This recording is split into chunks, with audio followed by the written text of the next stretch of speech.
যে মানুষগুলো পৃথিবীতে মুমিনের গুণাবলী অর্জন করে, এদের ভেতরে অন্যতম গুণ হচ্ছে তারা আমার মুমিন বান্দাদের প্রতি মেহেরবান, আর কাফেরদের প্রতি তারা কঠিন।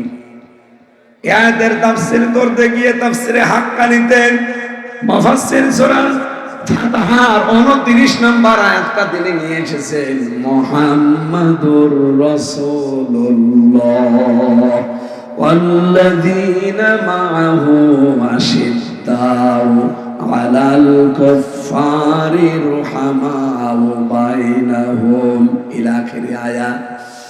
আল্লাহ রাব্বুল আলামিন বলেন, মুহাম্মদ সাল্লাল্লাহু আলাইহি সাল্লাম আল্লাহর রাসূল, তার সাথে যারা থাকবে তাদের ভেতরে 5টা কোয়ালিটি তৈরি হবে।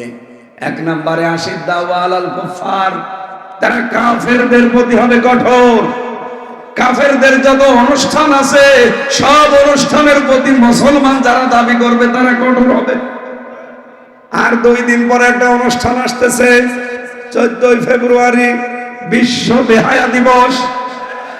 এটা কি মুসলমানদের? শফিক রেহমান নামে এই শয়তান ইংল্যান্ড থেকে এটা আমদানি করেছে। এক কথা বলেন এখানে। সাংবাদিকেরা প্রশ্ন করছে, স্যার আপনার নাম তো শফিক রহমান ছিল, আপনি রেহমান লেখেন কেন? বলছে, রহমানের ভেতরে মৌলবাদের গন্ধ পাওয়া যায়, এই জন্য আমি নাম পরিবর্তন করে কেটে দিয়ে লিখেছি রেহমান। যে শয়তান আল্লাহর নামকে পাল্টিয়ে ফেলতে পারে তার নিয়ে আসা আমদানি করা বিশ্ব বেহায়া দিবস বাংলাদেশে কোনো নবীর উম্মত পালন করতে পারে না। সুতরাং কাফেরদের এই অনুষ্ঠানের উপরে কঠোর হওয়া লাগবে। আগামী আর 2 দিন পরে অনুষ্ঠানকেও পালন করবেন, বলেন রুহামাউ বাইনাহুম, নিজেদের ভেতরে রহম দিল হওয়া লাগবে। আজ ওই 14 দল বাদ দিয়ে আমরা যারা আছি সবাই মাসলুম। কেন? নিজেদের ভেতরে সৌহার্দ্য বাড়ান, নিজেদের ভেতরে রহম দিল তৈরি করেন, মমতাময়। আজ এই ফাটল ধারণার চেষ্টা করছে অনেকেই। বিএনপির ভেতরে আমি বারবার বলি 2টা গ্রুপ আছে, একটা ডানপন্থী একটা বামপন্থী।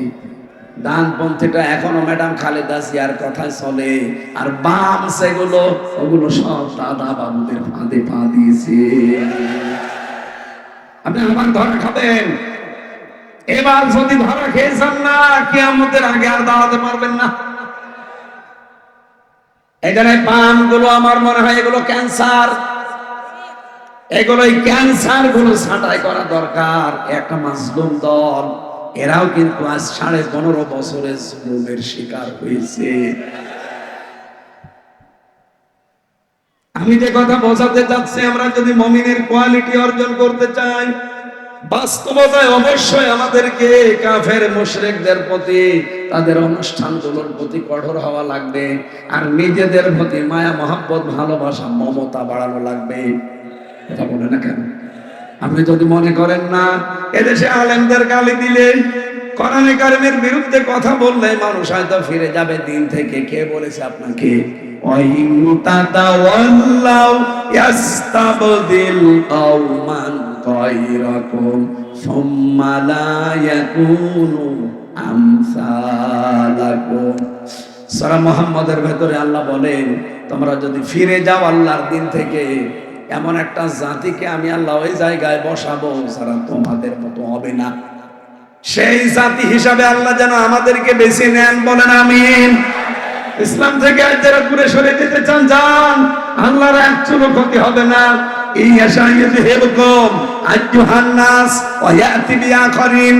যদি তোমরা ফিরে যাও, এই মানুষের ভেতর থেকে একটা দলকে আমি আল্লাহ বের করে নিয়ে আনবো।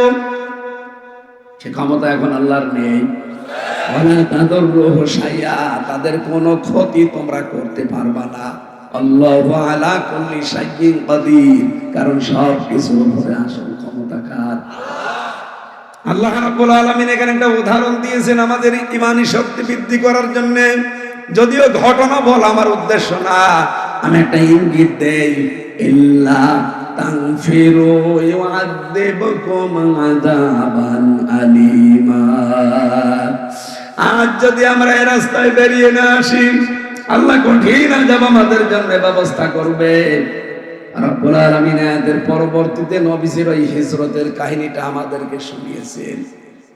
ইদহুমা ফিল গারিদ ইয়াকুলু লি সাহিবিহি লা তাহজান ইন্নাল্লাহা মা'ানা। রব্বুল আলামিন বিশ্বের মুসলমানদেরকে জানাতে চাই, তাকাও আমার নবীর দিকে। কাফেররা যখন তাকে বের করে দিয়েছিল, এমন কঠিন পরিস্থিতি তার সামনে পড়েছিল, ওই গুহার ভেতরে কাফেরদের পা পর্যন্ত দেখা যাচ্ছিল, কাফেরদের গলার আওয়াজ শোনা যাচ্ছিল। এই কড়াকড়ি অবস্থায় নবীজি বিচলিত হন নাই, ঘাবড়িয়ে যান নাই। তিনি তার সাথী হযরতে আবু বকরকে বলেছিলেন, কোনো ভয় নেই, কোনো চিন্তা নেই, অবশ্যই আল্লাহ আমাদের সঙ্গে আছে। আমি বাংলার মুসলমানদেরকে আজ এই আয়াত থেকে গ্যারান্টি দিতে চাই, দু একজন ক্যান্সার মুনাফিক যা আরম্ভ করেছে ইসলামের বিরুদ্ধে, আল্লাহর বিরুদ্ধে, কোরআনের বিরুদ্ধে, মুসলমানদের বিরুদ্ধে করুক, কোনো চিন্তা নেই, আল্লাহ আমাদের সঙ্গে আছে। এ বিশ্বাস আমাদের আছে যে অবশ্যই আল্লাহ আমাদের সঙ্গে।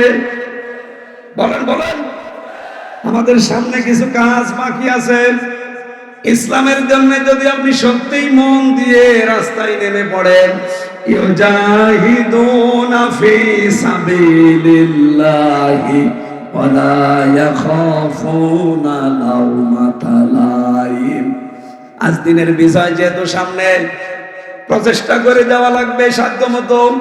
আর এই চেষ্টা, এই জিহাদে, এই কাজে কোনো তিরস্কারকারীর তিরস্কারকে মনে রাখা যাবে না। সে যা বলছে বলুক, ধর্ম ব্যবসায়ী বলছে বলুক, আমাদেরকে আজ বলে দুনিয়াদার বলুক, অনেকে বলো হুজুর রাজনীতিতে আসবে কেন বলুক। ইউসুফ নবী কিন্তু নিজের দায়িত্ব চেয়ে নিয়েছিলেন, ওয়ালা জাআলনি আলা খাযাইনিল আরদ ইন্নী হাফিজুন আলিম। তিনি বলেছিলেন, আমাকে কোষাগারের দায়িত্বটা দেন, খাদ্যের দায়িত্ব দেন, আমি উত্তম ভাবে এর সংরক্ষণ করতে পারবো।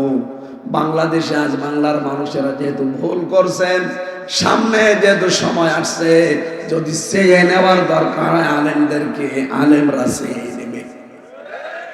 এই জন্য ধর্ম উপদেষ্টা বারবার জানাচ্ছেন, এই দেশে যদি খাদ্যে ভেজাল বন্ধ করতে হয় আলেমদেরকে ব্যবসায় আসতে হবে, দুর্নীতি মুক্ত করতে হয় রাজনীতিতে আলেমদেরকে রাজনীতিতে আসা লাগবে।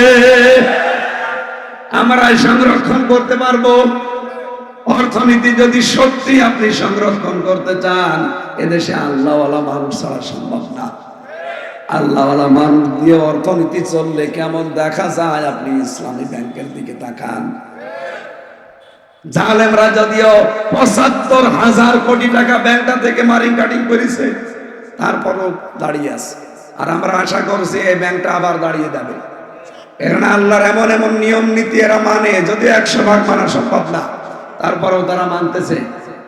আমরা চাই ইসলাম যদি এদেশের সামনে চলে আসে, এই সোনালী, রূপালী, চৈতালি, অগ্রণী যত ব্যাংক আছে, সব ব্যাংকগুলো ইসলামের এই নিয়মে চলবে ইনশাআল্লাহ। তখন সুদ যে মারাত্মক, মায়ের সাথে জেনা করার অপরাধ, এই গোনা থেকে আমরা বাঁচতে পারবো। এখানে এমন এমন মানুষ আছে দোকানদারি করে, চাষবাস করে খায়, টাকা ছেড়ে রাখে, টাকা আসে। ১,০০০ টাকা দিলেন, মাসে মাসে ২০০ টাকা বেশি দেন। এটা কি বলে? এটা যারা করছেন, মায়ের সাথে আপনি জেনা করছেন। ও ভোলাবাসী বলেন তো, মায়ের সাথে জেনা করে এসে কেউ নামাজে দাঁড়ালে নামাজ হয়? আরো জোরে বলেন, হয়? কিসের নামাজ পড়েন আপনি? এখানে যারা টাকা ছেড়ে রেখেছে, এই মুহূর্তে আসল টাকা বাদ দিয়ে বাকি টাকা মাফ করে দেওয়া লাগবে। কারা কারা এই কাজ করবেন হাত তোলেন তো। তার মানে এই এলাকায় সব চলছে, বাবা শাহজালাল সব ভালো না, এটা ছেড়ে দেওয়া লাগবে ভাই। আল্লাহ রাব্বুল আলামিন বলেন, তারাহুম রুকআন সুজদা আবতাগুনা ফাদলাম মিনাল্লাহি ওয়া রিদওয়ানা। এই রুকু শব্দের ব্যাখ্যা আজ আমি ওই যে মাগরিবের পরে যেখানে ওখানে করার কথা ছিল, পারি নাই। নবীর উম্মত যারা দাবি করবে আল্লাহর নবীর উম্মতের ভেতরে যে 5টা কোয়ালিটি, তার 3 নাম্বার এইটা। হে নবী, আপনি তাদেরকে রুকু অবস্থায় দেখতে পাবেন। রুকু কি খালি মাথা ঝোঁকানোই রুকু না, আল্লাহর বিধান যেখানে যেটা আসবে ওইটা জানার পরে, বোঝার পরে কোনো প্রশ্ন করা যাবে না, মাথা ঝোঁকানো লাগবে।